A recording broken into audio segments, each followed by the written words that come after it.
Matapos i-anunsyo ni Pangulong Ferdinand R. Marcos Jr. ang total pogo ban sa bansa, nagsasagawa na ng ilang hakbang ang DOLE para bigyan ng akmang trabaho ang ating mga kababayang maaaring maapektuhan nito. Yan ang ulat ni Noel Talakay.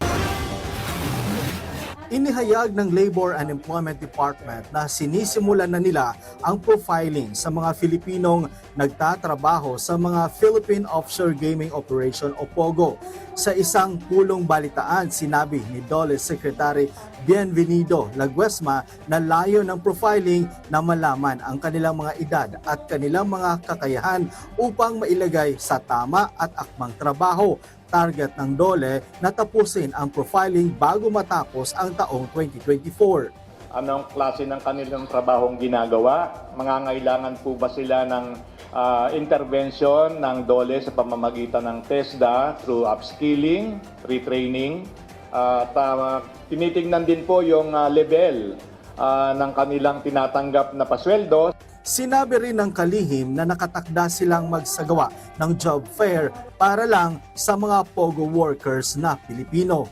Nagbabalak na po ang DOLE sa tulong po ng pribadong sektor ng tinatawag po natin na focus, specific or sectoral jobs fair, no? Para matignan po natin kung ano ang pwede talagang mapapasukan nila na trabaho. Dagdag pa ng kalihim na hindi lang mga pangangailangan ng mga apektadong POGO worker ang kanilang tutugunan, kundi kasama rin ang kanilang mga pamilya na pwedeng pasok sa mga programa ng DOLE. Baka po pwede silang pumasok sa programa po ng DOLE, yung special program for the employment of students, government internship program, at saka po yung Job Start.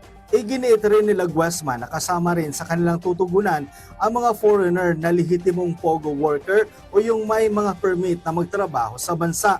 Ayaw din po namin na ma-expose ang ating mga kababayan na hindi tinutulungan kung saan sila naroroon dahil parang gumaganti sa atin sa ating trato doon sa mga foreign nationals na lehitimo naman ang kanilang pagtatrabaho. Batay sa tala ng DOLE, sa ngayon mayroon ng 15,000 na mga Pilipinong nagtatrabaho sa POGO ang kanilang na-profile. Matatandaan, noong ikatlong SONA ni Pangulong Ferdinand R. Marcos Jr., inanunsyo nito ang pagban ng POGO sa bansa.